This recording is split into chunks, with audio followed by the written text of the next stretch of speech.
they could overlay a clock. On the bottom, yeah. Yeah. Something. Oh, that's good. I don't have to stare backwards to watch your presentation. Yeah.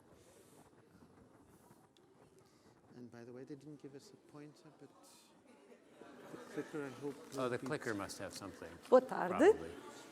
Yeah, hopefully there's a clicker. Gosto desta plateia, montes de gente, uma série de caras novas, o que me deixa muito contente. Queria, em primeiro lugar, agradecer à Fidelidade e à Culturgest por me ter convidado para estar aqui hoje com este painel. E o meu nome é Carla Canivete, eu sou editora sénior na Bloomberg News. Tenho trabalhado muito nas questões energéticas, nas questões da economia. Nós temos também andado muito à volta da sustentabilidade. E eu, como jornalista, gostava de vos começar a introduzir o tema com atualidade. E aquilo que eu queria relembrar aqui é, há sensivelmente um ano, nós estávamos a preparar o COP26, que ocorreu no Reino Unido, e aquilo que notámos foi a presença muito pronunciada de agentes económicos, de altas patentes no governo, de investidores, ou seja, havia um interesse muito grande naquilo que estávamos a fazer com o planeta, naquilo que podíamos fazer ao nível da sustentabilidade e do clima, e inclusivamente agentes como os CEOs da BlackRock, do Citi, que normalmente enviam delegações, estavam presentes. Ou seja, esta questão da sustentabilidade e da energia era uma cavalgada que parecia não se escutar. Entretanto, chegamos ao início deste ano, a Rússia invadiu a Ucrânia e aquilo que vimos foi muita desta pujança em direção à sustentabilidade, à energia limpa, a todas estas coisas que como consumidores e como cidadãos do mundo nos preocupam, acabou por ir um bocadinho por água abaixo. Este ano, comparativamente, todos estes CEOs, alguns deles vão enviar delegações em vez de irem eles próprios, porque desde que o gás foi cortado, desde que se transformou numa necessidade premente, nós aquecemos as casas, temos as nossas fábricas a funcionar, tudo aquilo que era sustentabilidade, tudo aquilo que era clima, passou a ser uma preocupação menos premente. E é neste contexto que nós vimos aqui hoje debater aquilo que é a confluência entre a energia, a economia e a sustentabilidade, ou seja, como é que continuamos a criar conforto, como é que continuamos a criar crescimento económico sem hipotecar os recursos económicos, os recursos hídricos, os recursos físicos, todos eles que fazem o nosso mundo funcionar. Para isso, tenho comigo duas pessoas que vão ajudar-me e ajudar-nos a discutir isto. Um deles é o Tiago Domingos, que é professor de Ambiente e Energia no Instituto Superior Técnico. O Tiago tem trabalhado muito sustentabilidade também dos recursos naturais. É fundador de uma empresa que é a Terra Prima, que trabalha com a forma como podemos utilizar o solo, como podemos fazer agricultura de forma responsável e sustentável. Tenho também o Daniel O'Neill, que é professor de Economia Ambiental e Ecológica da Universidade de Leeds e que tem um livro muito interessante que se chama Enough is Enough. E tenho também trabalhado muito esta questão de como é que podemos trabalhar e retirar do mundo os recursos que são necessários para que sejamos felizes, para que estejamos bem, mas apenas isso, sem extrair demasiado. Dito isto, eu estou mais interessada em ouvir falar deles do que aquilo que vocês estarão em ouvir falar a mim. Portanto, vou passar a palavra ao Tiago, que vai ser o nosso primeiro a fazer-nos a apresentação.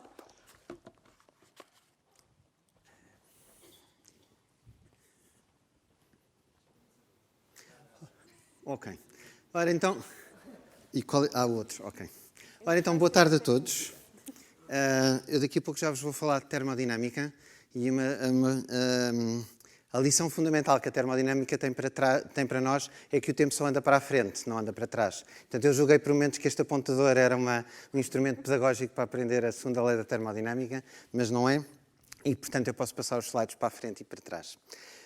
Ora bem, muito boa tarde a todos e agradecer em primeiro lugar o convite e a oportunidade de estar aqui a falar sobre estes temas e, em particular, digamos, o mote que eu vos trago aqui hoje é como é que a energia é chave para compreender o crescimento económico e quais as implicações que isso traz para pensarmos o crescimento económico e para pensarmos a sustentabilidade do crescimento económico e as suas relações com vários assuntos, nomeadamente a neutralidade carbónica, que é algo que, digamos, nós coletivamente como humanidade decidimos que queremos atingir em 2050 para não sofrer os efeitos de alterações climáticas graves.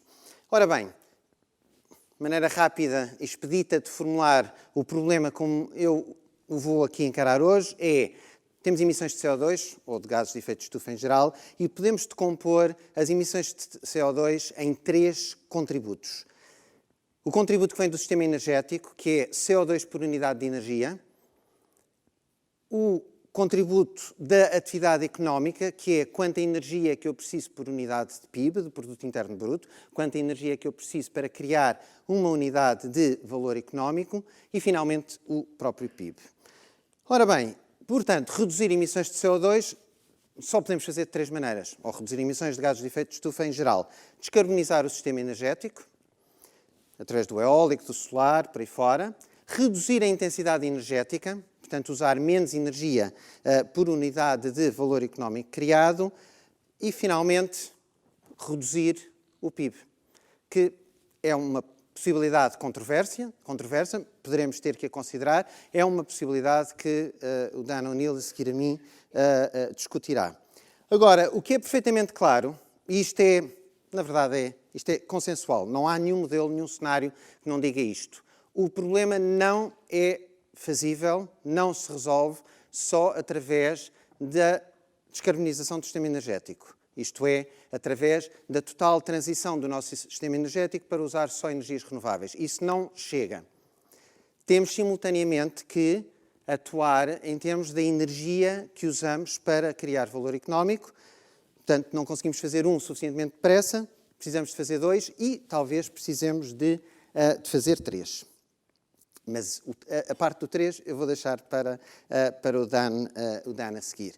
Em qualquer caso, precisamos de perceber a relação entre energia e PIB, e é sobre isso que eu me vou centrar, para poder reduzir o que se chama a intensidade energética do PIB.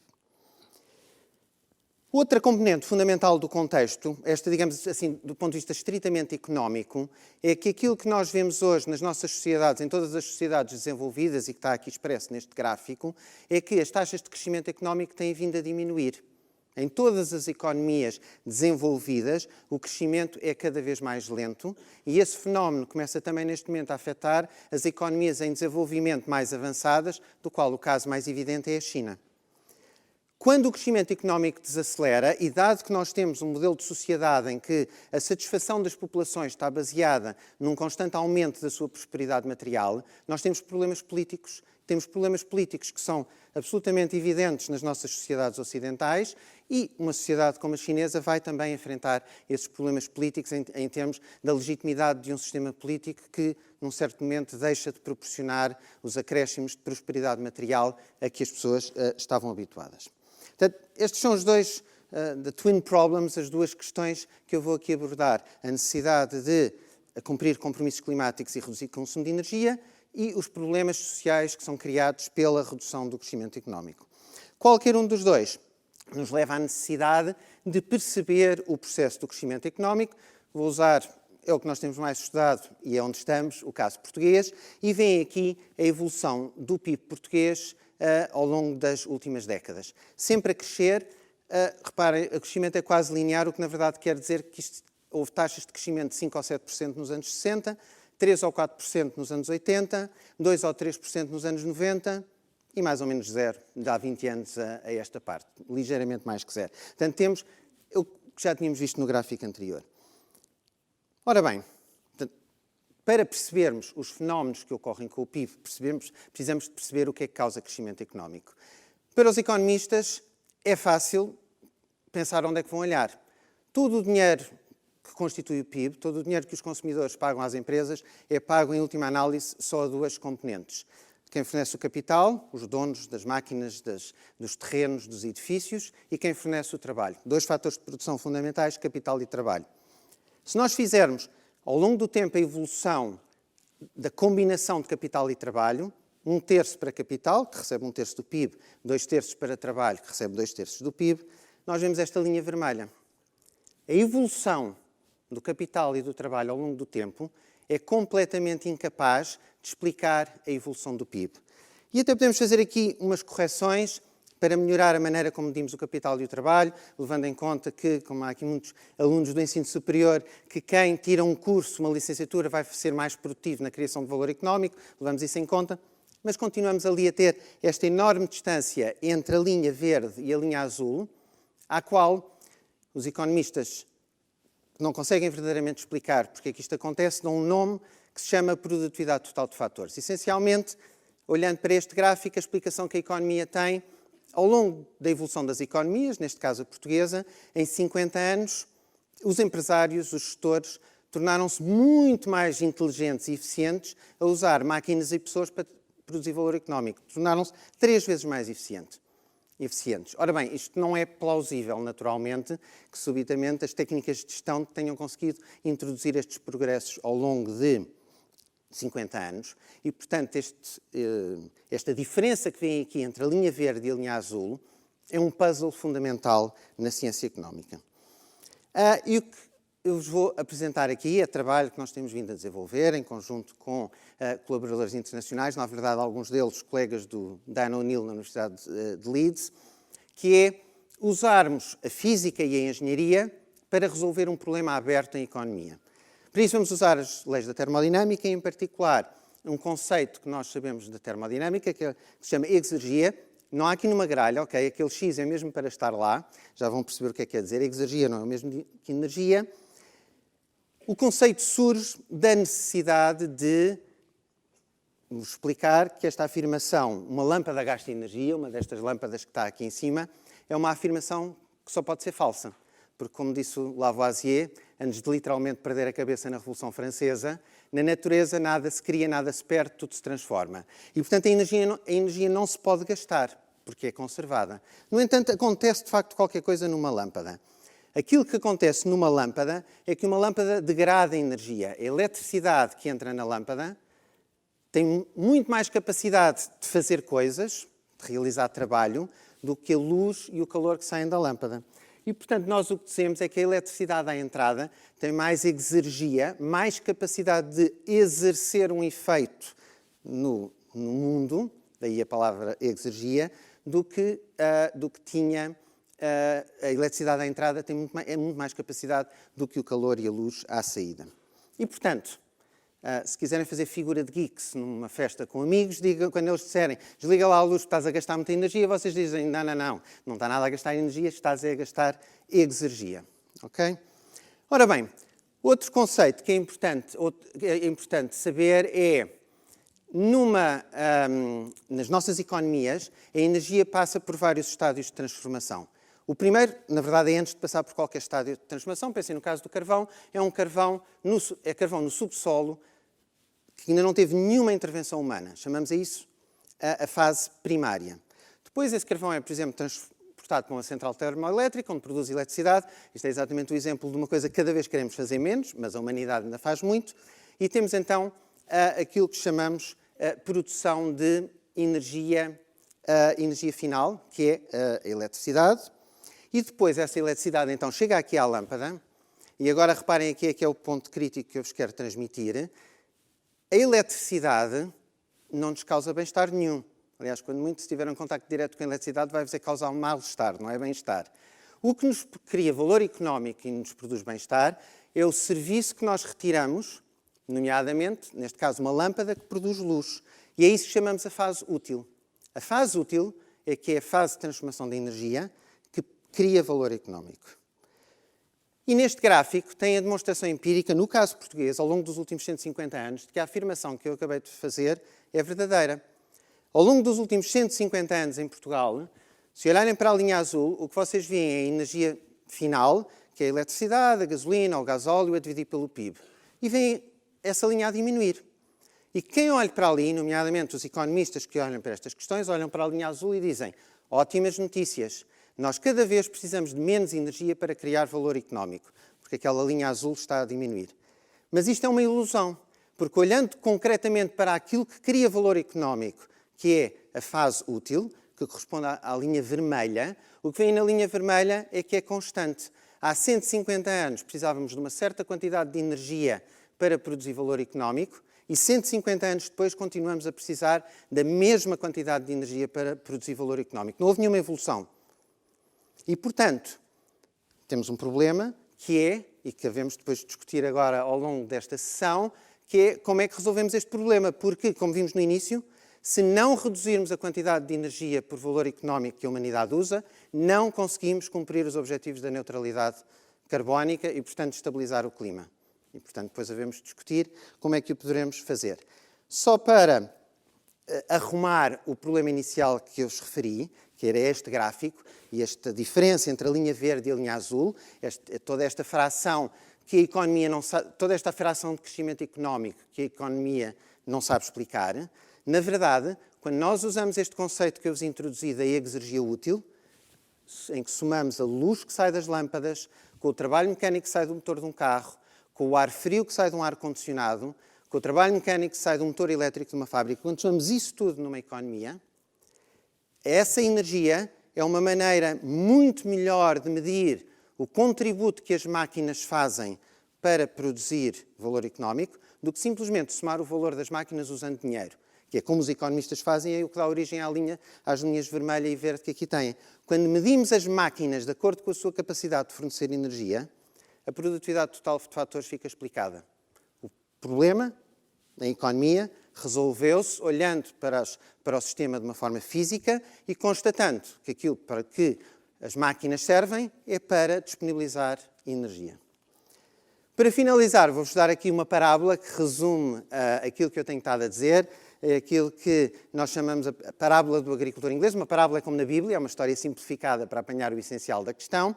Pensem nesta fotografia, é um agricultor inglês, imaginem que é um agricultor inglês há 300 anos em Inglaterra, antes da Revolução Industrial, trabalhava a terra com um cavalo e era muito pouco produtivo. Como era pouco produtivo, só produzia alimento para a sua família. E todos os agricultores, todos os ingleses eram agricultores.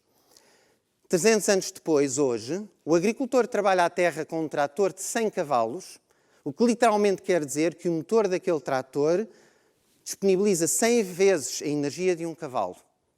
O agricultor, graças a isso, é 100 vezes mais produtivo. Como é que eu sei que isso é verdade? Porque, em uma boa aproximação, 1% dos agricultores hoje, esta estatística é literalmente verdade, 1% dos ingleses hoje são agricultores e produzem alimento para todos os outros. Porquê é que a economia não captura este efeito? Porque enquanto nós, usando a física, vemos que o trator é 100 vezes mais produtivo que o cavalo, não há dúvida nenhuma, tem a potência de 100 cavalos, a economia olha para o trator, vê que ele custa 30 mil euros, olha para o cavalo, vê que ele custa 3 mil euros e conclui que o trator é 10 vezes mais produtivo que o cavalo.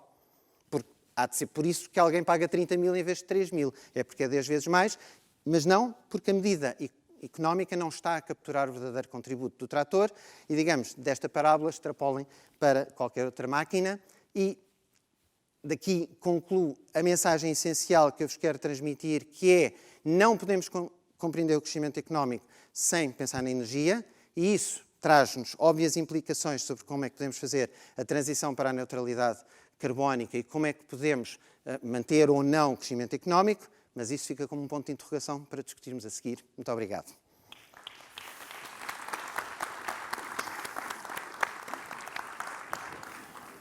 Obrigada, Tiago. Interessante esta nova palavra que podemos levar agora para as nossas discussões privadas.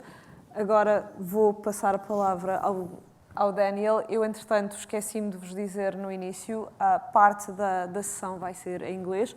O Daniel vai falar inglês e sempre que eu falar com ele, porque somos bons portugueses e bons hospitaleiros, vou falar com ele em inglês também. Portanto, nós temos a tradução simultânea lá fora, se quiserem e ainda não tiverem os fones.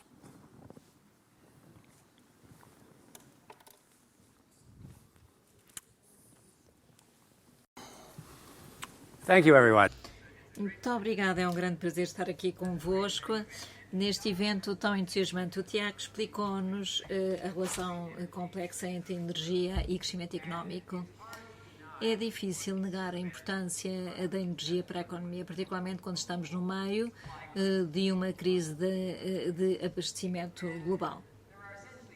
Existem essencialmente duas maneiras de conseguirmos sair desta crise. Por um lado, podemos produzir mais energia, por outro lado, podemos consumir menos energia. A questão é que todo o sistema económico tem muitas dificuldades com este objetivo de produzir menos. Nós tentarmos comprar menos, consumir menos, produzir menos. O resultado é recessão, desemprego, que são claramente indesejáveis. Mas, ao mesmo tempo, a energia não é o único recurso sobre que dependem as economias. Há outros recursos que também são importantes, como os minerais, a madeira, a água, a terra. E, à medida que a economia global cresceu, tivemos que utilizar mais recursos e criamos mais resíduos. O que eu vos queria falar hoje é a alternativa. Como é que nós podemos gerir ou estar numa economia se o objetivo já não for o crescimento, se este objetivo for, por outro lado, ir ao encontro das necessidades humanas dentro dos limites finitos do nosso planeta. E antes de o fazer, eu gostaria de tocar em 3 razões sobre as quais nós podemos questionar esta persecução do crescimento contínuo. O primeiro é ambiental. Existe um estudo muito interessante, feito há alguns anos, publicado em jornais como, por exemplo, a Science and Nature, no qual os autores tentaram quantificar um bom lugar das operações da humanidade. E os autores identificaram 9 limites planetários. Como podem ver aqui, os principais processos. O estudo tem vindo a ser atualizado nos últimos anos e na última atualização detectámos que estamos a transgredir 6 destes limites planetários: a integridade da biosfera, as alterações climáticas, umas novas entidades, como por exemplo a poluição por plásticos, os químicos geoquímicos e também a utilização de água. Quando o estudo foi lançado pela primeira vez, eles fizeram um aviso muito grave. Se transgredir mais do que um dos limites planetários pode conduzir com uma alteração catastrófica a um nível continental e global. E cá estamos nós agora a transgredir 6 deles. Bem, porque é que temos dados de inquéritos de satisfação com a vida e de felicidade? Se nós analisarmos os dados com o tempo, vemos que em muitas nações ricas, embora o PIB tenha triplicado desde a década de 50, de facto a felicidade não aumentou. Os dados dos Estados Unidos, mas a mesma coisa acontece nos países da Europa. Fez com que o Peter Victor, economista canadiano, disse que os americanos tiveram mais bem-sucedidos em desagregar o PIB da felicidade, mais do que propriamente desagregá-lo da material e da energia. E temos outra questão para questionarmos este crescimento, que é a prática. As taxas de crescimento estão a entrar em declínio em muitas nações. Os dados que eu apresento aqui mostram o crescimento PIB per capita nos países ricos, com um rendimento médio de $12.700 por ano, definição do Banco Mundial, e podem ver que este crescimento está a diminuir desde a década de 60. Portanto, os países ricos estão a lidar com um crescimento económico mais fraco, quer queiram, quer não. Se continuarmos a extrapolar esta tendência, na próxima década não vai haver crescimento nestes países, e isto levou muitos economistas a questionarem se o crescimento pode prosseguir. Parece que as invenções como o Facebook, os smartphones, não têm o tipo de efeitos transformadores nas nossas economias como as anteriores invenções, como a eletricidade, o automóvel ou, por exemplo, a canalização. Se o objetivo já não é o crescimento, então qual é o objetivo das nossas sociedades? Um ponto de partida poderia ser aqui o donut dos limites planetários apresentado pela economista Kate Raworth. Ela argumenta que a utilização dos recursos deve ser suficientemente alta para ir ao encontro das necessidades básicas das pessoas, que são aqui o pilar social, mas não tão elevada que nós possamos quebrar o limiar ecológico e temos aqui o espaço entre estes dois círculos como o espaço justo e seguro para a humanidade. O que eu fiz na minha investigação foi tentar quantificar o que é que os diferentes países, qual é a classificação, de acordo com os critérios. Temos os dados de Portugal e vou explicar. Aqui, a azul, mostra o desempenho social relativamente ao pilar social, e aqui a verde mostra o nosso comportamento relativamente aos limites económicos. Nós queremos que os indicadores sociais cheguem aqui, mas nós não queremos que estes indicadores ecológicos passem por este limiar ecológico, como acontece aqui. Tudo que está vermelho neste diagrama é negativo. Temos problemas ecológicos e sociais. Então, em Portugal está bastante bom relativamente aos indicadores sociais, alcança 7 dos 11 indicadores, mas falo à custa de a transgressão de todos os limites ecológicos. Podíamos comparar com um país em desenvolvimento, como o Sri Lanka, que está ótimo em todos os indicadores ecológicos, mas só alcança 3 dos indicadores sociais.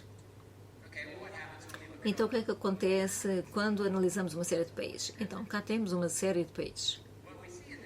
O que nós vemos no diagrama é que, de maneira geral, os países que têm um bom desempenho nos indicadores sociais fizeram-no através da transgressão dos limiares ecológicos. Mais uma vez, temos aqui Portugal, temos aqui o Sri Lanka.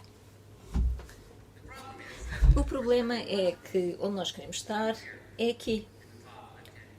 Aqui no topo esquerdo, onde não se encontra nenhum país, mas onde as coisas se tornam interessantes é que começamos a ver as relações entre os indicadores individuais dentro deste donut.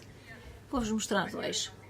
Temos aqui a esperança de vida saudável e as emissões de CO2, mas podia ter pegado em qualquer par dos indicadores sociais e comportamentais, ou iria ser muito semelhante, uma relação com pouco retorno.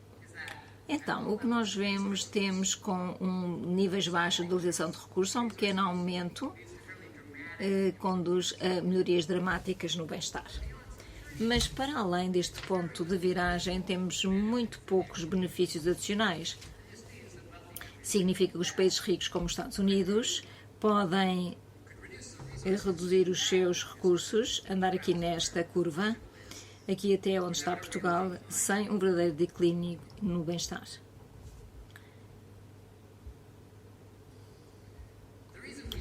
A razão pela qual não o fazemos é o sistema económico não está feito para o fazer. Vivemos numa economia de corrida de ratos, em que a felicidade está mesmo a virar da esquina, mas nunca parece que chegamos lá.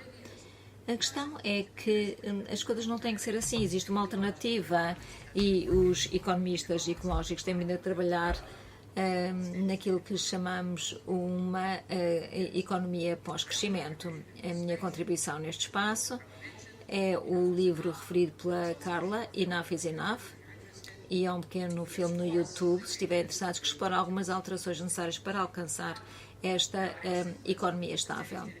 Então, uma economia estável tem 4 características. A primeira é uma escala sustentável. Significa energia e a utilização dos materiais dentro dos limites ecológicos. O segundo é uma distribuição justa, limites à desigualdade. Temos que garantir que a diferença entre os ricos e os pobres não é demasiado grande. Isto é um argumento muito forte. As sociedades com maior desigualdade podem ter mais problemas de saúde e sociais. A terceira característica é a distribuição eficiente. Para os que estudaram a economia, falamos muito desta distribuição eficiente e é aquilo que os mercados são bons, pelo menos para alguns bens e serviços, e precisamos de utilizar o poder dos mercados, mas também reconhecer como é que os mercados funcionam e onde não funcionam e utilizá-los adequadamente. Finalmente, precisamos de mudar o nosso enfoque do crescimento do PIB para uma melhor qualidade de vida, as coisas que verdadeiramente são importantes para a pessoa, a saúde, lazer, felicidade e comunidade. Será que conseguimos fazê-lo? Ou será que isto é simplesmente um sonho dos hippies? Uma das primeiras para o testar foi o Peter Vicker, construiu um simulador informático para explorar estas alternativas. Não vou explicar todo este modelo ou outros modelos que foram feitos para outros países, mas o Peter Victor mostrou que é possível ter pleno emprego, mais lazer, um orçamento equilibrado, reduzir a pobreza para níveis históricos, reduzir as emissões de CO2 sem crescimento económico, pelo menos no Canadá. Ótimo! E como é que o fazemos? Vou-vos falar de 5 mudanças políticas necessárias. A primeira seria limitar os recursos. Atualmente, macroeconomicamente, nós não temos muito controle sobre a utilização dos recursos e da emissão dos poluentes. Podemos pensar em alguns exemplos, como por exemplo o Protocolo de Montreal, que limitam a libertação destas substâncias, e devido a este acordo internacional a camada do ozono vai recuperar até 2050. Para mim isto é de facto muito interessante, porque o meu primeiro emprego em 95 foi para o Ministério do Ambiente em Canadá para a implementação do Protocolo de Montreal. E nesta economia estável precisamos de mais políticas como esta. Temos que impor limites relativamente à utilização de recursos, como os combustíveis fósseis, pescas e a emissão de poluentes como o CO2. E temos que impor estes limites baseado em critérios ecológicos, utilizando a melhor ciência disponível. Após definirmos os limites, podemos utilizar as ferramentas económicas, como o sistema Cap and Trade, ou uma reforma de impostos ecológicos para o fazer. Não vou dizer muito mais, porque nós já temos as ferramentas económicas, é uma questão de as usar. O que é verdadeiramente interessante é o que acontece quando o tentamos fazer. Como é que nós gerimos socialmente esta transição se começarmos a limitar os recursos? Quais as consequências? A primeira é a desigualdade. Nesta economia temos que pensar de maneiras de limitar a desigualdade. O crescimento económico é utilizado como uma desculpa para evitar abordar a desigualdade, que a maré cheia impulsiona todos os navios. O Henry Wallach diz que o crescimento é um substituto para a igualdade de rendimento. Desde que haja crescimento, há esperança, e faz com que são toleráveis as diferenças dos rendimentos. Mas esperem lá um bocadinho. Se o crescimento é um substituto da igualdade, uma maior igualdade também é um substituto de crescimento, então uma melhor política para o ambiente e para a sociedade. Mas nesta economia estável, se nós não tivermos crescimento, já não há desculpas, temos que lidar com a questão da desigualdade explicitamente. E uma maneira de o fazermos é ter um rendimento mínimo e máximo. Bem, rendimento mínimo eu não quero dizer de facto o preço da hora de trabalhar no McDonald's, mas é o rendimento mínimo disponível a todos os cidadãos, trabalhem ou não. Uma proposta alternativa é o que se chama um serviço básico universal. A ideia é dar um limite social para satisfazer as necessidades básicas das pessoas. O rendimento máximo é mais controverso, particularmente se tiverem daqueles iates, como vimos, mas não é mais controverso do que o sistema atual, em que nos Estados Unidos, por exemplo, os CEOs do topo têm rendimentos 670 vezes os ordenados dos seus empregados. Mas nem sempre foi assim. As pessoas eram diferentes e a razão por isto eram os impostos. Temos aqui a maior taxa de impostos marginais, até 64%, era acima de 90%. Praticamente o rendimento máximo nos Estados Unidos atualmente é de 37%. E vimos uma descida em muitos países nesta taxa marginal de impostos, e temos que passar para um sistema que é semelhante à nossa tributação na década de 60. Terceiro lugar, este é o que eu prefiro, pelo menos teoricamente, é reduzir as horas de trabalho. Nós utilizamos o progresso tecnológico para produzir mais coisas. Então, digamos que eu trabalho numa fábrica e demoro 8 horas para fazer uma destas chávenas.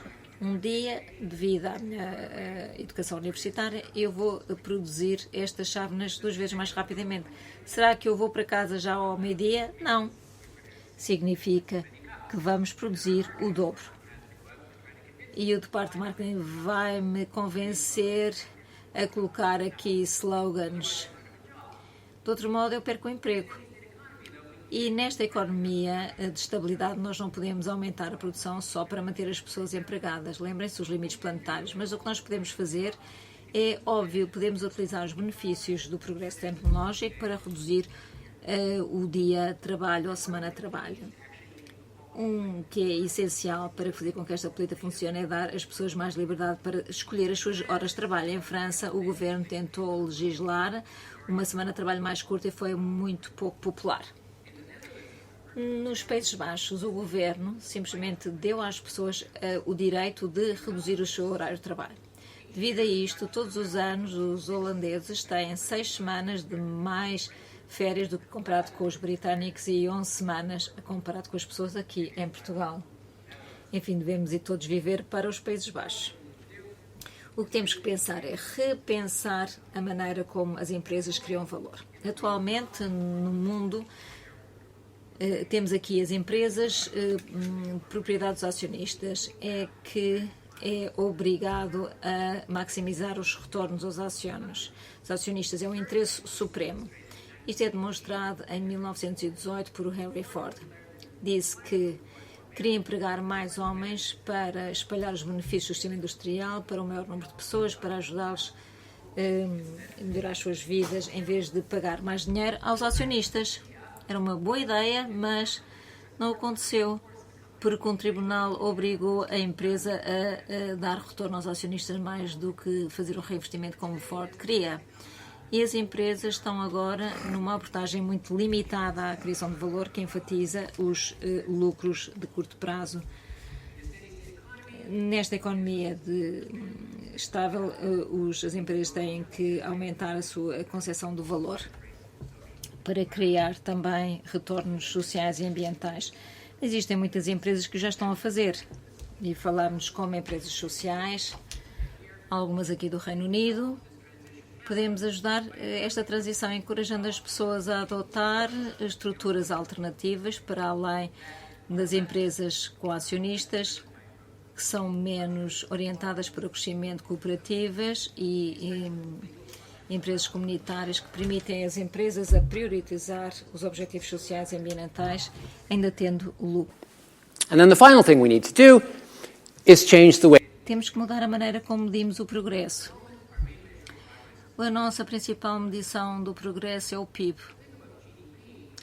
Mas não faz uma distinção entre uma boa ou má atividade económica. Por exemplo, eu compro uma nova bicicleta ou o governo investe em educação. A maior parte das pessoas diziam que são coisas boas. Aumentam o PIB. Mas se houver aqui um derrame de petróleo, também aumenta o PIB.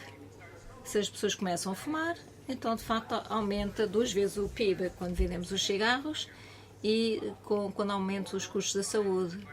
A guerra, o crime, a destruição ambiental, todas estas coisas aumentam o PIB, mas ao mesmo tempo o PIB não conta que é uma atividade benéfica, como por exemplo o voluntariado ou o trabalho doméstico. Nesta economia estável precisamos de novas medidas, substituir o PIB com duas medições, o bem-estar humano, a riqueza, o emprego, o lazer, desutilização de recursos que queremos manter dentro dos limites ecológicos. Esta economia estável não é em que o objetivo é crescimento zero, mas em que o que acontece com o PIB já não tem importância. Será que estas alterações alguma vez vão acontecer? Bem, eu sou economista, não sou político, mas acredito que mostrando que esta economia estável é economicamente fazível, torna politicamente alcançável.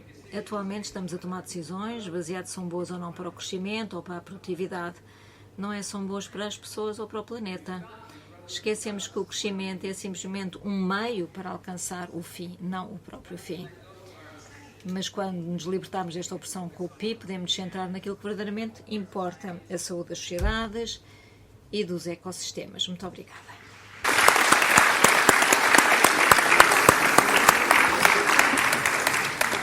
Thank you very much, Dan. Muito obrigada, Dan. Queria dizer que agora, enfim, as minhas perguntas já respondeste. Uma das perguntas que eu queria fazer é exatamente como é que nós podemos passar para além do conceito do PIB. Temos muitos jovens aqui entre o público, mas eu penso que alguns esquecem que o PIB enquanto conceito, enquanto modelo, não existe ainda há 100 anos. Portanto, há muito tempo as pessoas simplesmente decidiram que temos que encontrar uma maneira de medir o crescimento e de medir a felicidade, porque vemos o crescimento da mesma maneira como consideramos a felicidade. A minha primeira pergunta, temos que pensar sobre diferentes maneiras de medir o modo como nós progredimos, o que está associado com aquilo que o Tiago dizia. No seu gráfico é a maneira clássica como nós podemos olhar para a energia e a sua relação com o crescimento. Se nós restringimos como é que estas linhas se movimentam, não são um retrato correto. Enfim, como a minha pergunta já foi respondida, o que eu vos vou perguntar é: como é que acham que as empresas e os governos iriam olhar para esta situação? Qual o apetite para que os atores económicos pensem de uma maneira diferente de fazer estas medições e de uma maneira diferente de considerarem o crescimento? Bem, é uma boa pergunta. Quem criou o sistema de medição sobre o qual se baseia o PIB, Simon Kuznets, ele criou este sistema de contabilização para tirar os Estados Unidos da Grande Depressão, e foi muito útil durante a Segunda Guerra Mundial para maximizar a produção durante a guerra. E ficou alarmado porque o sistema que ele criou nesta altura começava a ser utilizado eficazmente para medir o progresso da nação. E ele foi ao Congresso dos Estados Unidos e disse que a medida do rendimento nacional não deveria ser utilizada desta maneira. E ficou muito preocupado, enfim, com este monstro, o Frankenstein que ele tinha criado. E foi este que criou o sistema sobre o qual se baseia o PIB. E é curioso, eu já trabalhei com políticos sobre estas matérias e acho que muitos cada vez estão mais cientes destas questões, mas estão aterrorizados com o que acontecer se de repente disserem perante os meios de comunicação social: olha, já não vamos ter o crescimento de PIB como o nosso objetivo, mas vamos centrar na igualdade, no bem-estar humano. Porque eles receiam que a oposição política diz é porque vocês não conseguem alcançar o crescimento de PIB e nós sim. Mas existe aqui uma consciencialização entre os economistas e muitos decisores políticos que o PIB é uma medida muito limitada de medir o progresso. Mas é um exemplo deste bloqueio institucional que está no sistema. Temos uma arquitetura que foi construída à volta dele, as pessoas celebram um aumento do PIB e torna muito difícil, de facto, ir para além disso politicamente, embora muitas destas críticas não sejam novas e já conhecemos os problemas que existem com o PIB. Portanto, eu acho que torna isto um desafio político e provavelmente as pessoas acham que quando houver alguma crise, então nesta altura em que vai ser mais fácil dar um novo rumo. Porque nessa altura podemos pensar de um modo diferente sobre algumas destas coisas. Algumas destas políticas estão a ser implementadas, portanto não quer dizer que os governos já disseram não vamos ter esta economia estável, mas temos, por exemplo, o rendimento universal. A Nova Zelândia utilizou algumas das medidas que falei. A redução do horário de trabalho também está a acontecer nos Países Baixos e em algumas empresas também. A preocupação com a conciliação entre o trabalho profissional e o trabalho pessoal.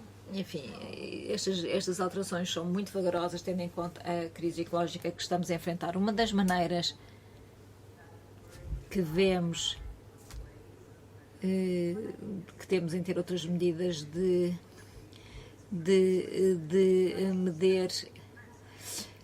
medir as habilitações sociais, ambientais e de governança e é isto que eu costumo dizer, que são as coisas mais importantes do mundo, que é a economia, e eu acredito que, de certa maneira, o dinheiro irá fazer com que as coisas aconteçam e fazer com que as coisas aconteçam muito mais rapidamente se nós, mais do que nós estamos simplesmente à espera que as coisas aconteçam. Também fazer a mesma pergunta ao Tiago e um bocadinho com uma nuance que é de que forma é que trazemos a energia e a importância que a energia tem para o crescimento económico, como é perfeitamente patente nos dias de hoje, como é que colocamos isso dentro de uma medida que nos diz de que forma estamos ou não a progredir? Ora bem, bom, em primeiro lugar, se calhar começo por responder antes de colocar energia e depois colocando a energia. E relacionando com aquilo que o Dan disse, é possível, e há já governos a fazerem-no e a propor fazê-lo, corrigir o PIB para levar em conta várias das deficiências que o Dan apontou, incluindo as deficiências de levar ou não levar em conta as questões de energia. E isto está a ficar mainstream, nomeadamente a administração Biden nos Estados Unidos acabou de anunciar há poucas semanas que vai promover o esforço de calcular sistematicamente para os Estados Unidos, integrar nas contas nacionais, onde é calculado o PIB convencional, passar a calcular um PIB verde que leva em conta que se destruirmos os recursos naturais, isso deve ser um termo negativo, leva em conta que trabalho voluntário não pago também cria valor económico e, portanto, também deve ser levado em conta no PIB. E, portanto, isto é possível fazer. Nós, aliás, já o fizemos, já calculámos esta medida para Portugal já há 15 anos que fizemos esse cálculo. E, portanto, digamos, o PIB, como atualmente medido, é obviamente uma má medida em termos de bem-estar. Temos uma alternativa que é abandoná-lo, e é uma possibilidade, mas também temos a alternativa de o melhorar incorporando todas as medidas dentro do PIB. E aí sim, esse PIB verde passa a ser um objetivo mais adequado em termos de evolução ao longo do tempo, e nomeadamente um PIB que leva em conta que se destruirmos o ambiente, isso subtrai, naturalmente impede políticas de aumento de PIB que sejam destrutivas do ambiente. Como é que também, naturalmente, o PIB passa a ser uma melhor medida do que é que está a acontecer? É se fizermos aquilo que os economistas chamam de internalizar as externalidades.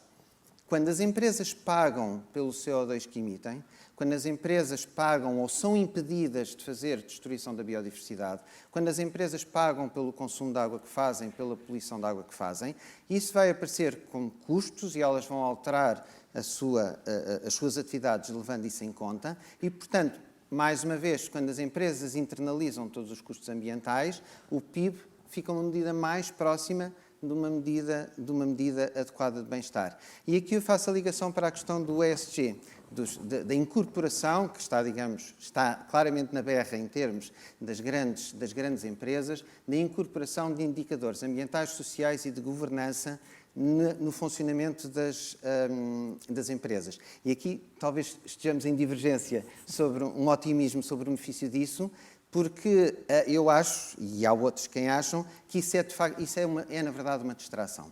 Porque é algo, digamos, que tende muitas vezes a ser fuzzy, sem ter objetivos claros para serem atingidos, que é frequentemente manipulável na forma como as empresas reportam os seus resultados. Pode ter interesse, mas muito mais forte do que haver ESG é haver internalização de externalidades. Muito mais importante do que as empresas dizerem-nos se emitem mais ou menos CO2, se têm mais ou menos impactos na biodiversidade, é pagarem pelo CO2 e serem impedidas de ter efeitos na biodiversidade.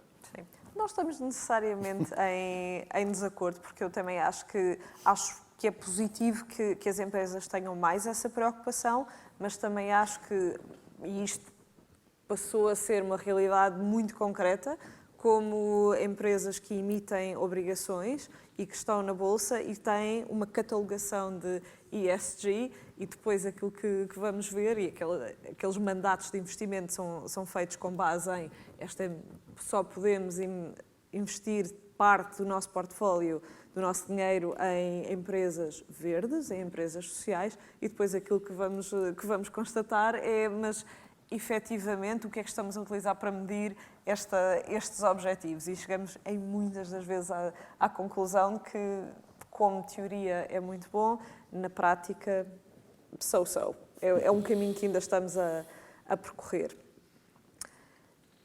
Voltando à economia e à forma como ela é, a energia, e como ela é preponderante para o crescimento económico, sobretudo agora.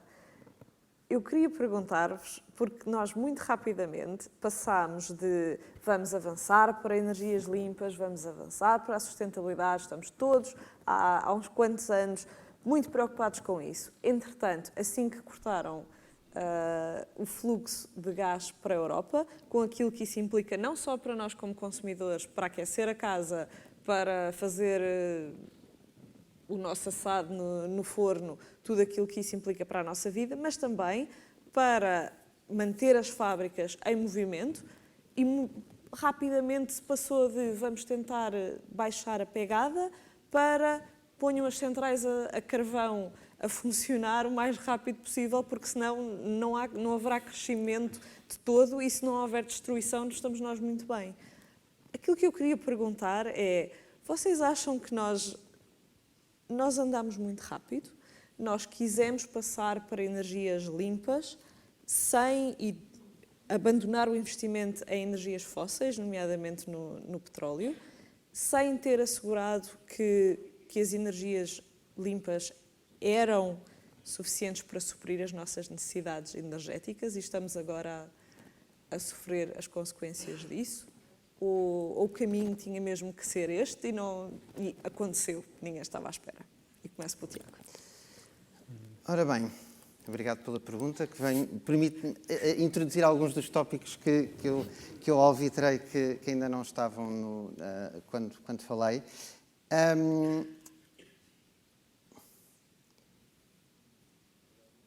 O uso de energia, como eu referi, é algo que não é bem compreendido por algumas comunidades. Nomeadamente, e agora se calhar aproveito para afinar um pouco a mensagem que eu transmiti, a importância da energia para a atividade económica é tipicamente, não sempre, não quero ser injusto, mas é tipicamente algo que é mal compreendido na comunidade dos economistas académicos, que é quem faz, digamos, a economia, que aparece nos livros de texto, que depois os alunos de economia e outros aprendem. É curioso que essa comunidade de economistas é hoje em dia, não era há 20 anos, mas é hoje em dia uma comunidade a comunidade dos economistas académicos, é uma comunidade muito sensível aos problemas das alterações climáticas e à relevância de respondermos aos problemas das alterações climáticas.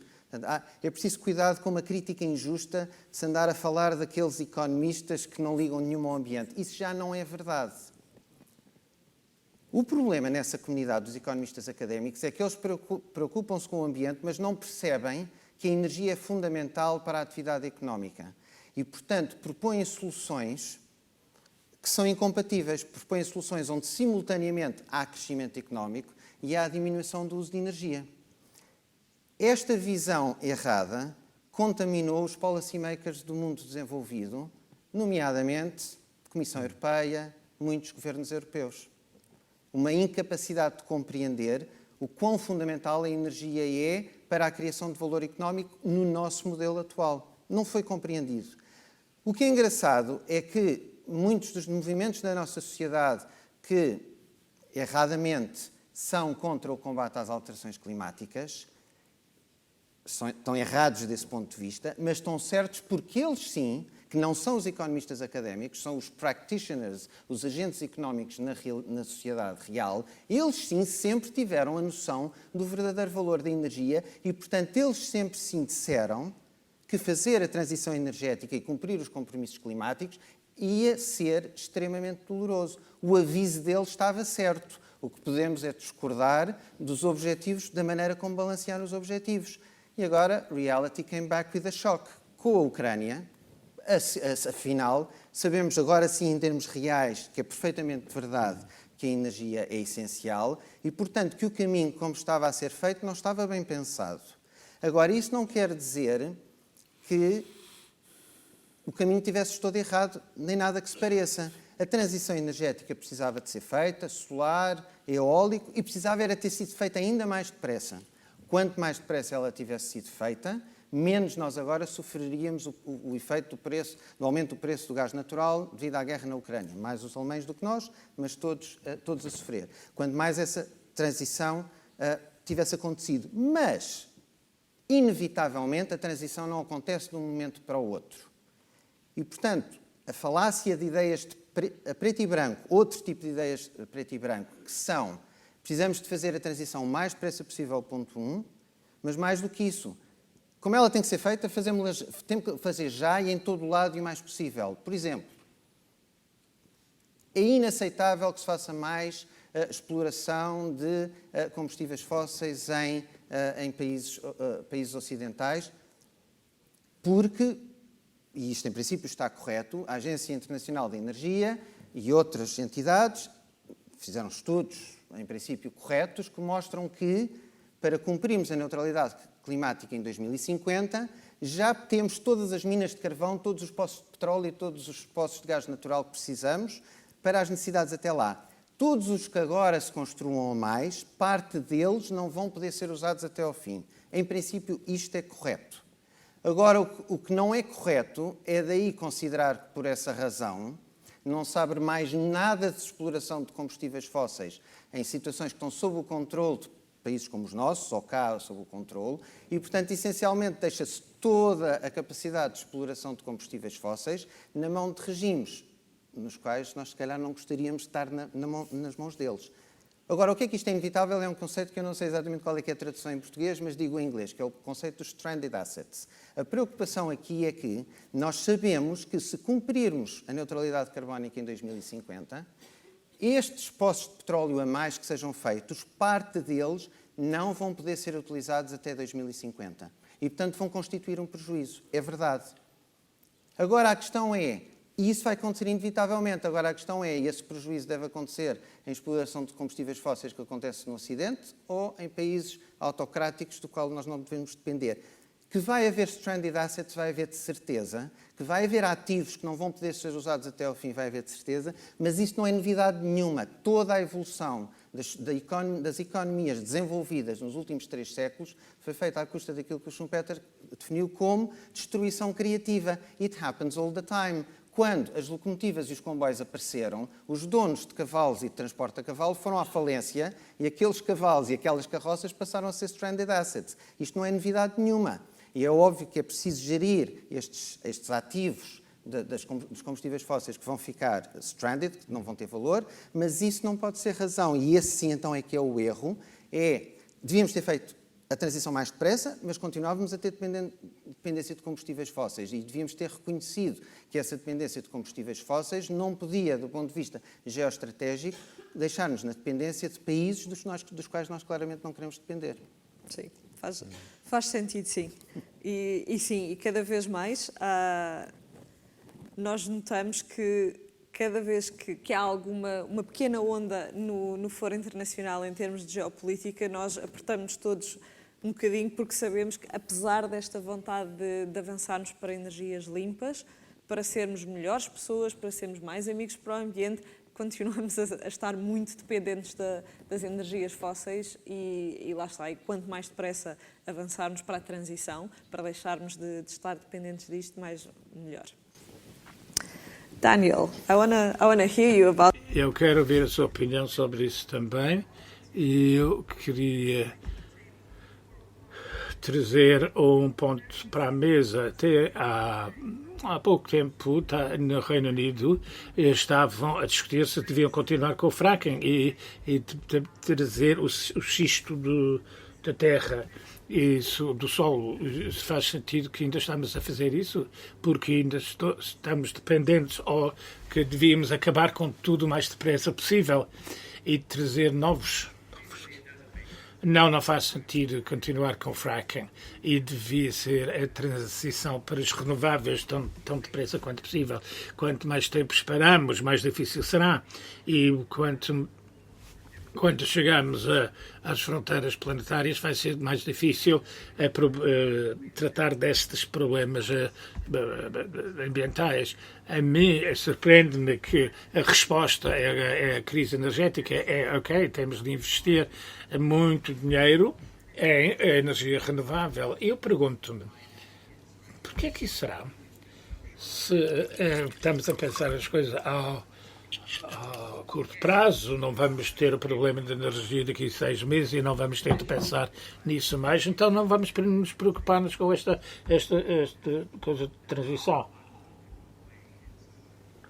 Mas o problema não se vai embora. Quanto mais depressa investirmos nessa infraestrutura para energia renovável, melhor.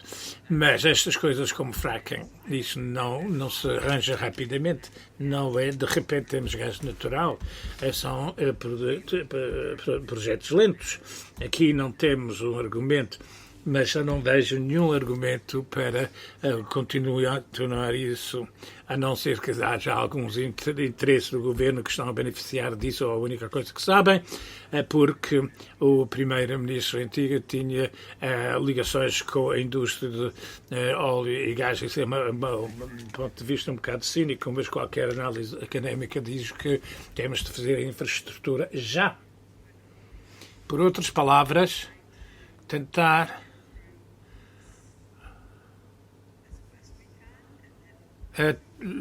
passar por isso a melhor maneira possível, e vamos resumir e vamos para a transição, porque não vamos viver neste planeta sem isso. Há um ciclo macroeconómico um bocado estranho aqui também, e talvez seja parte do problema. Estamos numa situação onde os preços estão a aumentar e as taxas de juros estão a aumentar, e isto faz com que o investimento seja mais caro, e o tipo de investimento que nós precisamos em renováveis são mais caros. Então, isto é um ciclo vicioso, porque se não tivermos este investimento em energia renovável, então não vai baixar os custos de energia. Portanto, nós temos de tratar disso para tratar desta questão de inflação, e podemos ver como é que estas forças estão a concorrer um com o outro. Dois pontos relacionados. Há aqui algo que eu já queria introduzir, talvez para ficar com contexto para o resto das questões que vão surgir. É que eu acho que nós claramente temos que fazer sempre estas discussões diferenciando realidades. A realidade económica de Portugal não é a mesma e energética não é a mesma do Reino Unido, da Holanda ou da China. Em Portugal, nós não temos nenhuma fonte nacional de combustíveis fósseis. Portanto, em Portugal é absolutamente evidente que quanto mais depressa fizermos a transição, melhor. Todos os argumentos estão todos nessa direção, é indiscutível. Porque, nomeadamente, mesmo sem crise sem guerra na Ucrânia, tudo o que nós importamos de gás natural, agora carvão já há pouco, e petróleo, é sempre algo que nos pesa como importações, que não está a criar valor em Portugal. Portanto, em Portugal, o mais depressa possível, devia ter sido mais rápido, ainda deve ser mais rápido para o futuro. Mas, por exemplo, na Holanda, há fracking, há exploração no famoso campo de Groningen, que, por contas, por estimativas que existiam, esse campo está já montado, está operacional, e a sua utilização foi suspensa devido aos danos que, de facto, existiam sobre habitantes à volta, mas estamos a falar de alguns milhares de habitantes, e a capacidade de produção do campo de Groningen, que está lá pronta para responder e estaria a ajudar a Europa a enfrentar a situação atual de guerra. E atenção, vamos ver como é que vai ser o inverno. Vamos ver durante quanto tempo é que vamos manter o apoio da população europeia, ou o nosso apoio à Ucrânia, quando things start getting tough. E, portanto, efetivamente, aquele campo de gás natural em Groningen, na Holanda, se estivesse ativo, estava-nos a ajudar já a vencer a crise, mas não, e permitiria já. Ao contrário do exemplo que o Dan deu de fracking no Reino Unido, que é uma completa falácia que o governo britânico transmitiu nos últimos meses, que é de que o fracking era uma solução para a crise atual. Não é. Quando os campos de fracking, mesmo supondo que era boa ideia fazê-los, quando os campos de fracking estivessem prontos no Reino Unido, esperemos, já a crise e a guerra na Ucrânia teriam terminado. Portanto, as situações são de facto extremamente diferentes, e as estratégias que são adequadas para uns países não são necessariamente as estratégias que são adequadas para outros. Depois o outro ponto, só para colocar aqui uma tónica que também não se pode perder e tem a ver com muito do que eu falei. A transição energética não é só, e eu até quase que diria que não é principalmente, mas pelo menos não é só a transição da descarbonização do sistema energético, de deixarmos de usar combustíveis fósseis e passarmos para solar, eólico, etc. Ela é principalmente uma transição de aumento de eficiência, de termos equipamentos mais eficientes, de reduzirmos as nossas necessidades de energia, temos lâmpadas mais eficientes, edifícios mais eficientes, carros mais eficientes, de criarmos valor económico usando menos energia. Essa é a grande transição, essa é mais difícil. Já agora aqui, para todos os que aqui estão, que são estudantes do ensino superior, essa é a transição que precisa de muito know-how de engenheiros do ambiente, engenheiros mecânicos, gestores, arquitetos, porque é um conhecimento, edifício a edifício, fábrica a fábrica, como é que melhoramos a eficiência. Essa cria imenso valor económico, cria imenso emprego qualificado e é sempre um winner. Essa é indiscutível, melhora sempre a competitividade económica e contribui sempre para a transição energética. Okay. Competitividade, que é outra questão que eu gostava muito de abordar. E ficava aqui o resto da tarde a falar convosco se não tivesse que abrir a discussão ao público. E quero saber, temos uma primeira ali, outra e outra. Porque de facto e é engraçado que é uma coisa que eu noto sempre quando regresso a Lisboa, quando estou a aterrar em Lisboa, é a quantidade de parques eólicos que nós temos e é relativamente reconfortante para mim saber que pelo menos estamos a fazer alguma coisa. Aqui à frente.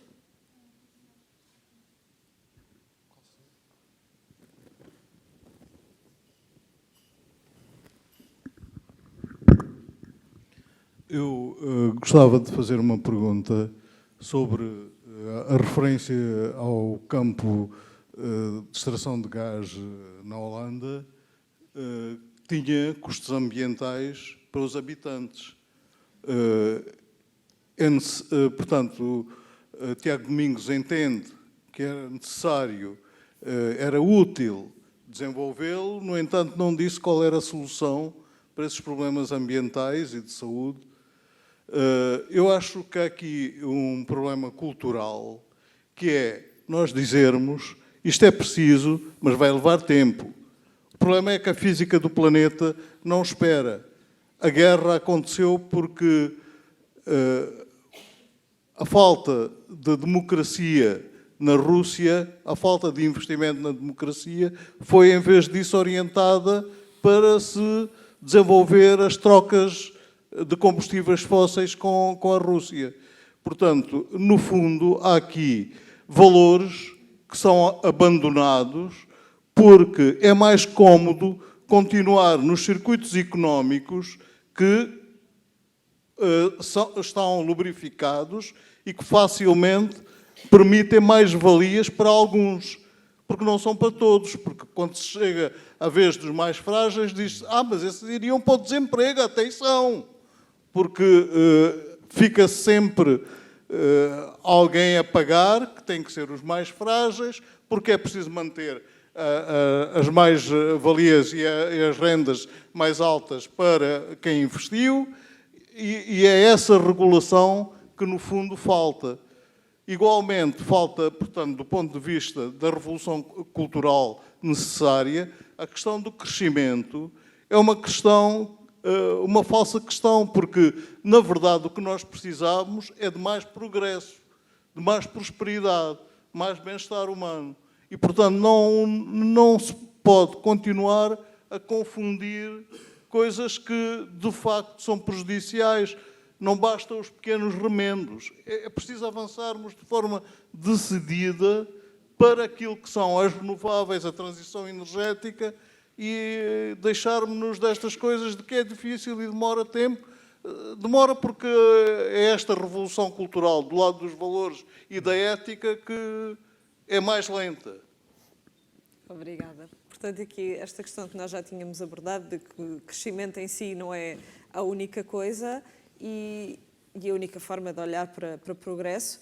E depois a pergunta de, sim, é óbvio que aquele campo e retirar o gás de lá teria consequências para as populações. Acho que a questão aqui é perceber qual é o que é que pesa mais na balança, porque as alternativas a não ter aquele gás também não são elas próprias muito boas, que é as centrais a carvão, etc. Que custos é que isto traz? Ora bem, eu naturalmente não sou um especialista no campo de gás de Groningen, portanto, eu não posso dar aqui uma resposta. O campo de Groningen é exemplificativo dos trade-offs. Dar uma resposta inequívoca, de pesar todos os prós e contras, ter-se-ia que fazer uma análise cuidadosa. Agora, do que eu sei, ele é ilustrativo dos trade-offs. Portanto, ponto 1 a salientar é o campo de Groningen estava pronto a funcionar. Essa é a primeira distinção importante face ao fracking no Reino Unido, que não está e, portanto, não é de todo uma resposta. O campo de Groningen, em parte, pode ser, mas tem desvantagem. É verdade, o campo de Groningen afeta um conjunto, do que eu conheço, da ordem de uns milhares de pessoas. A guerra na Ucrânia afeta milhões de pessoas. E, portanto, é este tipo de comparações que, em primeiro lugar, temos que fazer. Em segundo lugar, naturalmente, fazer exploração de gás natural na Holanda é muito mais favorável para o ambiente, sob todos os pontos de vista, do que fazer exploração de gás natural na Rússia ou na Indonésia, onde o controle ambiental sobre a atividade é muitíssimo menor. Portanto, como humanidade, o gás natural que seja preciso explorar, eu prefiro muito mais que ele seja explorado na Holanda ou que na Rússia ou na Indonésia, e já não é só questão geoestratégica, é do ponto de vista ambiental. A capacidade de controle é muito maior. Agora, referiu na sua pergunta uma questão muito importante. Não há dúvida que a dependência do mundo ocidental do gás natural e dos combustíveis fósseis russos foi algo que promoveu um certo tipo de regime não democrático. Aliás, já agora uma nota importante, estamos aqui a falar do ponto de vista de energia dos combustíveis fósseis. É uma coisa que está muito estudada em sociologia, em ciência política. Estados que são ricos em recursos naturais, parece que são abençoados por isso, mas, na verdade, eles não estão abençoados, e nomeadamente por uma razão. Estados ricos em recursos naturais, como a Rússia, a Arábia Saudita, por aí fora, são Estados em que o governo pode proporcionar bem-estar aos seus cidadãos sem que os cidadãos tenham que pagar impostos, porque proporcionam graças às receitas dos recursos. E isto que à partida parece, olha, ótimo, não é preciso pagar impostos, é péssimo. Porque os países onde as populações não têm que pagar impostos são os países onde as populações não são exigentes com os seus governos e, portanto, são países que muito mais dificilmente são democráticos. E, portanto, é verdade, a nossa dependência de recursos naturais de países não democráticos é, em si mesma, uma força para que esses países se mantenham não democráticos. É verdade. E, portanto, nesse aspecto, a nossa transição para a sustentabilidade, quanto mais rápida for, mais vai evitar que essas situações ocorram. Mas isso é no médio e no longo prazo. Para chegarmos ao médio e ao longo prazo, também temos que passar o curto prazo. E a realidade do curto prazo é uma realidade, digamos assim, politicamente real, porque nós sabemos que, à medida que as dificuldades que a guerra na Ucrânia está a causar na Europa, à medida que essas dificuldades aumentam, reduz o apoio das populações europeias para que se mantenha o apoio à Ucrânia. E isso é também, em si mesmo, um problema. Sim, e acho que é importante aquilo que dissemos aqui, que é aquele é um campo que está pronto, portanto, a maior parte do mal que foi a prepará-lo já está mais ou menos feito, e ao menos isso permite-nos colar um bocadinho com cuspo e depois fazer o full speed ahead. Daniel, is there anything you want to add here?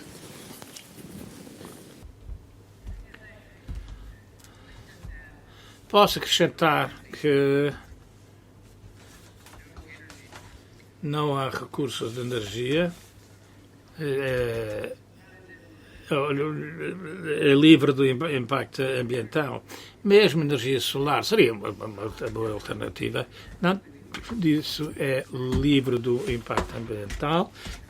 E há controvérsias, e uma das coisas que o Tiago mostra tão bem é que como o crescimento económico depende muito da energia, e isso quer dizer que nós temos de encontrar cada vez mais energia, pode vir de combustíveis renováveis, e podemos adaptar a nossa economia. We're going to continue to be confronted with these problems. And vamos continuar a ser confrontados com esses problemas e renováveis seriam muito melhores que o fracking, mas ainda não vai resolver totalmente o problema. Mais alguma pergunta ali?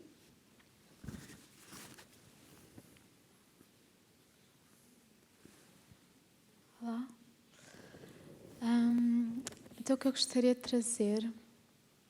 Eu, neste momento, estou a viver ao lado de um dos lugares onde querem fazer a exploração de lítio, cá em Portugal. E isso tem-me feito confrontar com o impacto ambiental enormíssimo que uma exploração desta traz e que está a tentar solucionar um problema que é as emissões de CO2, porque a maior parte deste lítio é para os carros elétricos, mas o que eu me estou a deparar é que, às vezes, algumas coisas que nós pensamos que é para solucionar um problema, não é? Por exemplo, as emissões de CO2 está a criar um impacto ainda maior. Por exemplo, no norte, em Covas de Barroso, onde querem fazer a maior mina a céu aberto na Europa, eles para isso querem cortar florestas, cerca de 500 hectares ou mais de floresta, que já está a fazer o seu trabalho de descarbonização. Eu sinto que passa muito por uma mudança de estilo de vida. Sinto que nós, por exemplo, muitas das emissões de CO2, gasto de recursos, de energia, de água, passa muito pela indústria. E isso tem a ver também a forma como é que nós vivemos, não é? Em que consumimos imenso, muitas coisas que são altamente processadas e que têm um gasto a nível de recurso energético muito grande.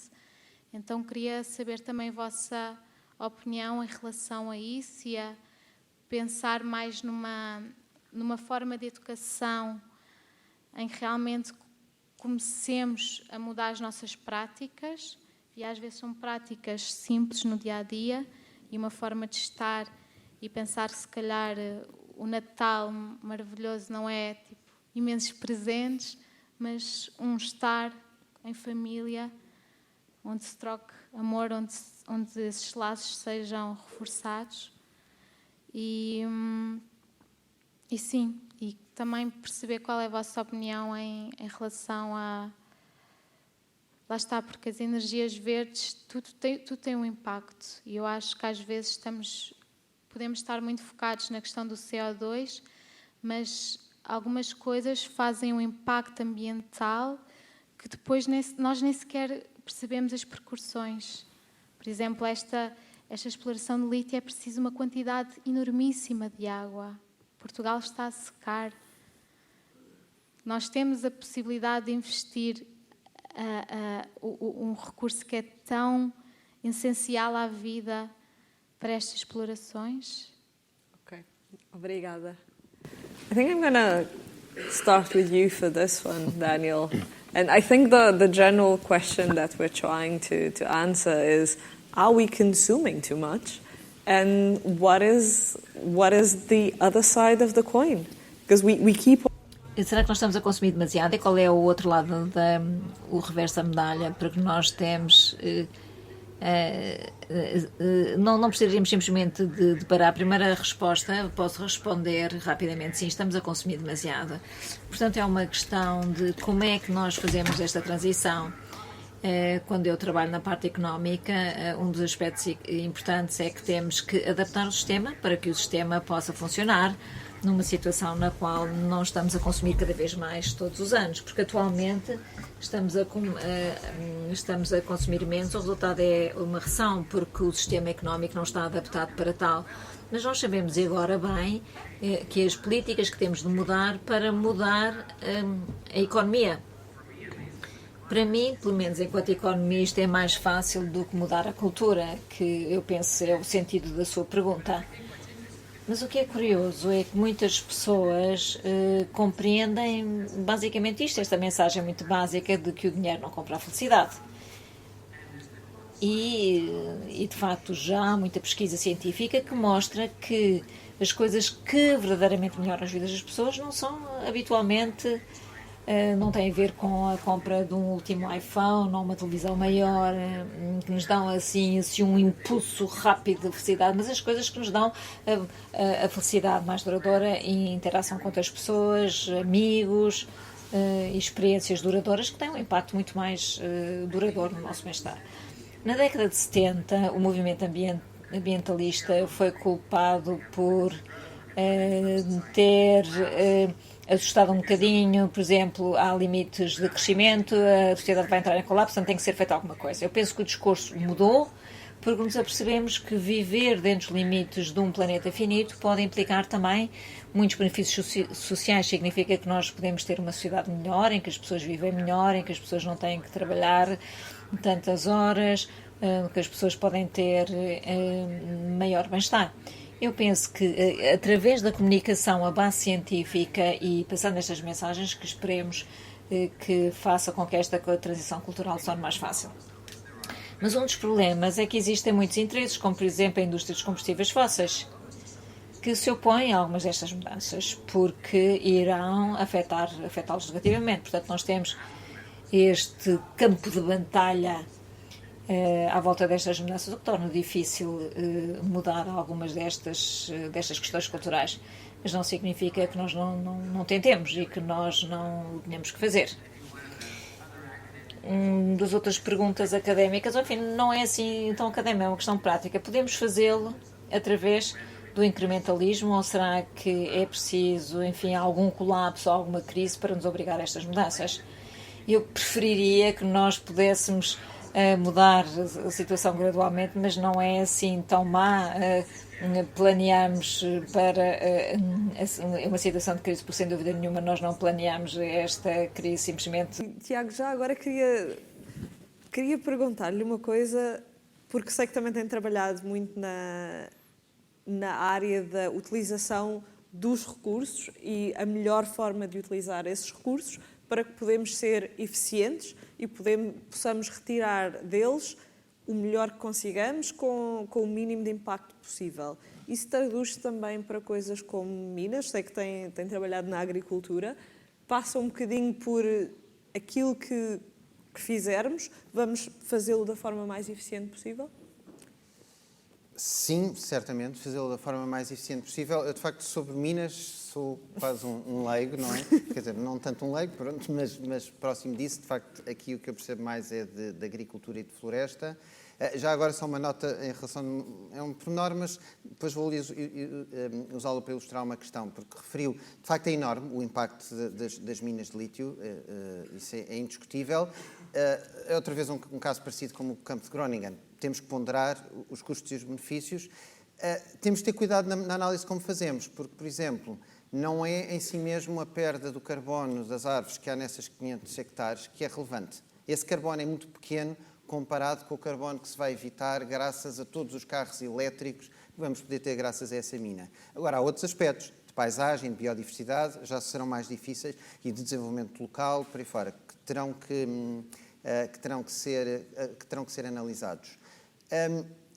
Aqui a questão da eficiência, talvez aqui a nota que eu fazia é, talvez também algo que ainda não foi aqui introduzido hoje, as soluções não são óbvias. E, na verdade, a pergunta que foi levantada com as minas de lítio acaba por ser um excelente exemplo disso. Carros elétricos são uma boa ideia, precisamos de lítio, mas depois, afinal, temos minas que não são uma boa ideia. Portanto, as decisões são sempre complexas. No caso da agricultura, que eu conheço bem, é também exatamente assim. Não podemos tentar resolver os problemas achando que há soluções que são obviamente boas e soluções que são obviamente más. Por exemplo, coisas como se diz, agricultura extensiva é bom, agricultura intensiva é mau. Isto é completamente falso. Mas agora já não haverá tempo, mas se alguém quiser, depois de terminarmos, posso explicar-vos porquê. Há formas de agricultura extensiva péssimas e há formas de agricultura intensivas bastante boas, tal como existem os outros casos. E, portanto, a questão é, não podemos de todo achar que resolvemos os problemas com silver bullets que obviamente funcionam. É o que eu costumo dizer aos meus alunos no técnico, e que se aplica aqui a quem aqui está, que é aluno. Isto são boas notícias, porque os problemas serem complexos significam que precisam de pessoas qualificadas para perceber qual é que é a melhor solução. Portanto, pensem sempre que é uma boa solução quando alguém vos diz que é um problema complexo. Agora, há aqui uma questão mais de fundo, que é a questão do consumo, que surgiu na pergunta, que o Dan respondeu e que já vinha de tudo o que o Dan falou. De facto, se nós fizermos um scale down do tipo de sociedade que temos, em que, no fundo, simultaneamente, precisamos de consumir menos, porque consumimos menos, precisamos de trabalhar menos e, portanto, não há um problema de desemprego, isso, de facto, é um scale down interessante, útil, mas que tem que ser muito... E, portanto, esta sim eu diria, sendo que eu sou tipicamente altamente desfavorável a ideias simples como se resolver os problemas, esta é uma ideia simples que faz sentido, mas agora, mais uma vez, tem que ser vista com cuidado e caso a caso. No caso português, a realidade é que, neste momento, devido à ausência de crescimento económico em Portugal, nós temos centenas de milhares de portugueses qualificados que vão para o estrangeiro porque não encontram aqui uma vida adequada. Isso é claramente um falhanço da nossa sociedade. Se ele se resolve com crescimento económico, ou se só se poderia resolver com crescimento económico, talvez não, e, portanto, temos que encontrar diferentes formas. Mas não é a mesma questão discutir não ter crescimento económico em Portugal, onde os jovens não têm emprego, onde imigram, onde não têm dinheiro para pagar uma casa, ou discuti-lo na Alemanha, onde o nível médio de toda a população é muito superior e onde não há uma dívida pública significativa, nem uma dívida externa significativa. E, portanto, se esta discussão fosse em relação à Alemanha, sem a mínima, ou não é sem a mínima dúvida, mas há imensos argumentos para achar que a Alemanha não precisa de continuar a ter crescimento económico. Portugal, se calhar, para conseguir pagar a sua dívida, para criar dinamismo, para criar emprego, para recuperar todos os jovens qualificados que saíram, precisa, pelo menos, durante algum tempo, de ter crescimento económico convencional, nem que seja depois pensando, depois no futuro, fazer uma transição para uma sociedade e uma economia de steady state, como o Dan nos falou. Só mais uma nota por causa da questão dos vested interests, como o Dan referiu. É frequentemente apontado que aquilo que está a bloquear o cumprimento dos compromissos climáticos é a resistência do setor que mais perde se os compromissos climáticos forem levados a sério, que é o setor dos combustíveis fósseis. É verdade que é o setor que mais perde, mas o setor de combustíveis fósseis não é assim tão grande. Portanto, sendo verdade que é um grupo de lobby que, em muitas circunstâncias, se opõe à transição, o problema fundamental não está aí. O problema fundamental está em toda a nossa estrutura da sociedade, que está baseada em crescimento, que, como eu vos apresentei, isso precisa de energia, e, portanto, como precisamos de energia, e, portanto, num certo sentido, é toda a sociedade que está a resistir à mudança, porque toda a sociedade está habituada a um modo de vida em que precisa de muita energia. Portanto, temos de ter cuidado para onde é que assestamos baterias. Já agora, querendo escolher vested interests, no caso português, não é o setor dos combustíveis fósseis que é uma resistência a uma transição para a resistência mais significativa a uma transição para a sustentabilidade em Portugal. Querem um setor muito mais relevante. É tudo o que tem a ver com o imobiliário, com o preço das casas e com o preço das terras. Isso sim é que é um setor que tem um peso económico enorme, que leva a um aumento do preço das casas, que é precisamente uma das razões pelas quais, sem crescimento económico, não conseguimos manter cá os jovens. Porque se as casas... Há depois outros exemplos, mas eu estou a focar este porque talvez seja o melhor para exemplificar. Se não fosse o preço da habitação... Se a habitação em Portugal tivesse preços razoáveis, haveria muito menos destes jovens a saírem de Portugal, porque, na verdade, o salário necessário já não era tão alto, porque já se poderia pagar casas a um preço razoável. E, portanto, volta também só ao meu ponto, que é... Temos que diferentes países têm diferentes problemas e são diferentes as questões que estão em causa. Exato. E até porque, e este é como se diz em inglês, this is the hill that I'm going to die on. A economia não são números, a economia são pessoas. E tudo aquilo que nós fazemos como agentes económicos importa e é isso que faz o crescimento económico. Portanto, também as nossas escolhas enquanto consumidores fazem grande diferença. Antes que me cortem a palavra, porque já estamos um bocadinho atrasadas, eu queria uma última pergunta. Não? Pronto. Então vamos para ali. Eu vou pedir só que seja muito rápido e vou pedir também que a resposta seja breve para poder... I stay here with a question to Daniel. Uma pergunta ao Daniel. Quando fala da redução de horas de trabalho, significa que as pessoas estão a trabalhar menos para abrandar a economia global?